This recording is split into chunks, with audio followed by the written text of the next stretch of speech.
দুনিয়াতে যত অদ্ভুত অদ্ভুত প্রশ্ন সব আপনি মুসা আলাইহিস সালামের মাথা থেকে পাবেন। বিভিন্ন বিষয়ে আল্লাহরে প্রশ্ন করতেন। সাইয়েদনা মুসা আলাইহিস সালাম আল্লাহরে বললেন, আল্লাহ আপনি আমার এমন একটা জিকির শিখাইয়া দেন যে জিকিরটার শব্দ আপনি আর আমি ছাড়া কেউ জানবে না। দিনে রাতে সব সময় এই জিকির আমি করব, আপনারে ডাকবো, কিন্তু শর্ত হলো এই জিকিরটা জানবে শুধু আপনি আর জানবো শুধু আমি। আল্লাহ বললেন, মুসা পড়ো লা ইলাহা ইল্লাল্লাহ।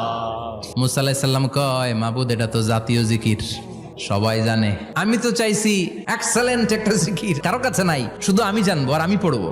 আল্লাহ বললেন, মুসা এই লা ইলাহাকে যদি এক পাল্লায় রেখে দাও, তাম বিশ্ব, সাত আকাশ, সাত জমিনটারে তুলে যদি তুমি আরেক পাল্লায় রেখে দাও, লা রাজাহাত কাফাতু লা ইলাহা ইল্লাল্লাহ, মুহূর্তের মধ্যে লা ইলাহার পাল্লা ভারী হয়ে যাবে।